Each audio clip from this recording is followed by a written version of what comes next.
महिलाओं में विशेष रूप से दो कैंसर देखे जाते हैं, सबसे ज़्यादा होते हैं, जिसमें से होता है तो ब्रेस्ट कैंसर यानी स्तन का कैंसर, और दूसरा होता है सर्विक्स कैंसर यानी बच्चेदानी के मुंह का कैंसर। आज हम आपको सर्विक्स कैंसर के कारण क्या होते हैं, क्या लक्षण होते हैं और कैसे इससे बचा जा सकता है, और अगर हो गया है तो आपको क्या ध्यान रखना चाहिए, आप किसी इस तरह से कैसे इस गंभीर बीमारी से पूर्ण रूप से मुक्त हो सकते हैं, उसकी आपको पूरी जानकारी देंगे। तो वीडियो को अंत तक जरूर देखिएगा। अगर आप चैनल पर नए हैं तो उसको सब्सक्राइब जरूर कीजिएगा, जिससे आपको कैंसर से रिलेटेड सभी जानकारी सबसे पहले मिल सके। तो बात करते हैं सर्विक्स कैंसर यानी बच्चेदानी के मुंह पे होने वाला कैंसर। अब इस कैंसर के होने के कारण क्या है? होने के कारण कई सारे होते हैं, लेकिन कुछ भी हम स्पेसिफिक नहीं कह सकते।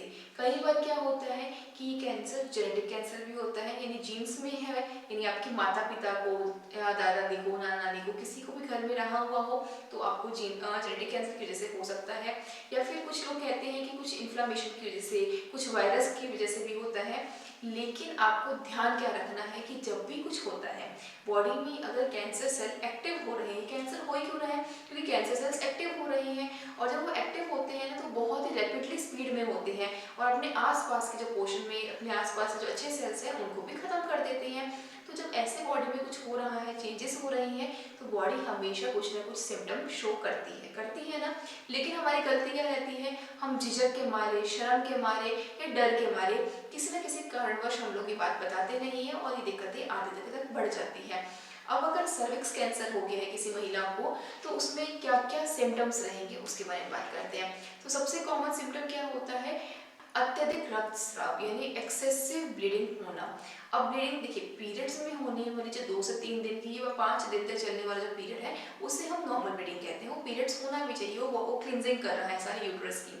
लेकिन अगर पीरियड्स होने के कुछ समय बाद वापस ब्लीडिंग हो रही है, या एक्सेसिव पीरियड्स हो रही हैं, बहुत ही हैवी ब्लड फ्लो हो रहा है, या फिर किसी महिला को मेनोपॉज हो चुका है, उसके बाद में भी ब्लीडिंग स्टार्ट हो गई है, या फिर महीने में 2 से 3 बार ब्लीडिंग शो हो रही है, 2 से 3 बार आप समझ रहे हैं कि पीरियड्स आ रही हैं, इस तरह से अगर कोई भी एक्सेसिव ब्लीडिंग आपको शो होती है, या फिर टाइम पे ना होके पीरियड्स कभी भी आपको ब्लीडिंग शो हो रही है, तो भी वो एक सर्विक्स कैंसर का सिम्टम हो सकता है। इसके अलावा महिला को अगर यूरिन पास करने में दिक्कत हो रही है, एक्सेसिव पेन हो रहा है, या यूरिन के साथ भी कई बार देखा जाता है कि ब्लीडिंग आनी शुरू हो जाती है, इसका कारण होता है कि कैंसर जो है सर्विक्स से यूरेथ्रा तक यानी मूत्राशय तक पहुंच चुका है। उसकी वजह से भी क्या होता है, कई बार यूरिन के साथ ब्लड आना शुरू हो जाता है। अगर यूरिन के पास करते हुए दर्द हो रहा है या जलन हो रही है, ब्लड आ रहा है, तो भी ये सर्विक्स कैंसर होने के चांसेस हो सकते हैं, उसका आपको विशेष ध्यान रखना है।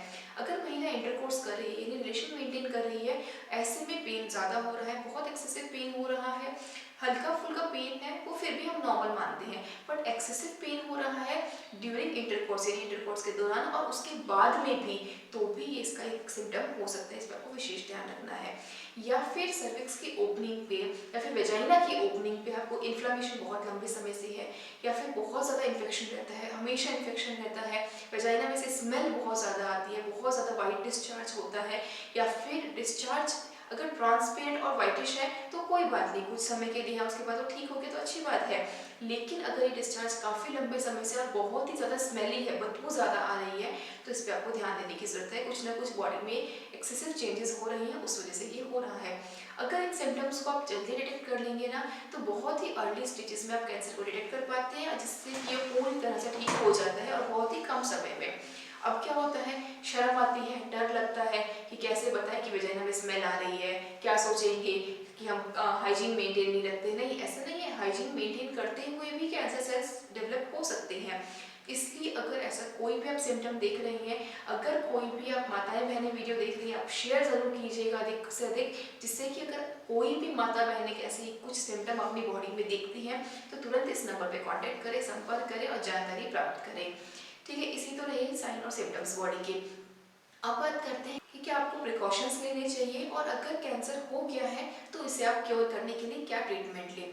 प्रिकॉशन पे आप विशेष ध्यान रखें, अपनी डाइट को सुधारें। देखिए, भोजन एक ऐसी चीज़ है कि अगर आप अच्छा भोजन लेते हैं ना, तो आपकी बॉडी में जो आपकी इम्यूनिटी है वो बूस्ट करता है। अगर बॉडी में इम्यूनिटी अच्छी होगी तो कैंसर सेल को इजीली डेवलप नहीं होने देगी।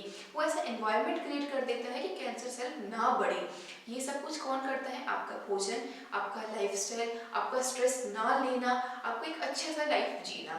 तो ये सब चीज़ों का थोड़ा विशेष ध्यान रखें। उसके बाद में वेजाइना की हाइजीन को भी मेंटेन करना ज़रूरी है। ये नहीं कि हाइजीन मेंटेन करने से अगर कैंसर हो रहा है तो मेंटेन करना बंद कर दें। मेंटेन रखना बहुत ज़रूरी है क्योंकि इन्फेक्शन बहुत ज़्यादा हो जाते हैं, पेल्विक इन्फेक्शन भी हो जाते हैं, तो इन सब चीज़ों को थोड़ा ध्यान रखना ज़रूरी है। अच्छा, एक चीज़ और कि जब सर्विक्स कैंसर हो रहा है या सेल्स डेवलप हो रही है ना, उस समय पेन भी होता है बॉडी में। पेन कहाँ कहाँ होता है? पेल्विक पोर्शन में। Pelvic portion in the sense कि आपको जो नाभि के नीचे का हिस्सा है, नाभि के नीचे का जो भी रिप्रोडक्टिव पार्ट है महिला का, उन सभी में बहुत एक्सेसिव पेन होता है। या फिर आपके बैक में पेन होगा, कमर में दर्द बहुत ज़्यादा होगा, या फिर कुछ महिलाओं में थाइज में भी पेन देखा गया है कि थाइज में, बैक में या पेल्विक पोर्शन में, इन तीनों पोर्शन में पेन होना भी इसका एक सिम्टम हो सकता है। तो अभी हम बात कर रहे थे प्रिकॉशंस की, तो ये सब प्रिकॉशंस आप ले सकते हैं। अच्छा, क्योर करने के लिए क्या ट्रीटमेंट ले सकते हैं? देखिए, ट्रीटमेंट एक औषधि अपनी जगह पर काम करेगी। मैं आपको हमेशा विशेष ध्यान देती हूँ कि आप डाइट पे ज़्यादा फोकस रखें। डाइट अच्छी ले, एल्कलाइन डाइट ले, उसी के साथ ही हम जो मेडिसिन देते हैं वो इम्यूनिटी बूस्ट करने के लिए ही देते हैं। पंचगव्य जो इम्यूनोथेरेपी से हमारा संस्थान ज्योतिर्मय कुमरे सेवा संस्थान जो ट्रीटमेंट करता है वो आपकी इम्यूनिटी को बूस्ट करता है, उस लेवल तक लेके जाता है जो कैंसर सेल को डिस्ट्रॉय कर सके, खत्म कर सके। आपकी खुद की बॉडी के जब सेल्स उसको डिस्ट्रॉय करेंगे तभी कैंसर को पूर्ण रूप से खत्म किया जा सकेगा, जिससे कि पेशेंट को कहीं दिक्कत भी नहीं होगी, कोई पेन नहीं होगा, कोई दर्द नहीं होगा, बिल्कुल पेनलेस ट्रीटमेंट रहेगा और वो भी बिना किसी साइड इफेक्ट के। तो अगर ये सारी चीज़ें आप करना चाहते हैं, अगर आप चाहते हैं कि ऐसी दिक्कतें आपके साथ ना हो तो प्रिकॉशन ज़रूर लें, और आप चाहते हैं कि पूरी तरह से इस कैंसर को जड़ से निकाल के फेंकना है तो इस नंबर पर कॉन्टैक्ट करें। वीडियो अच्छा लगा हो तो लाइक कीजिएगा, चैनल को सब्सक्राइब कीजिएगा। इसी के साथ वीडियो को अंत करते हुए धन्यवाद दोस्तों। जय गौ माता, वंदे मातरम।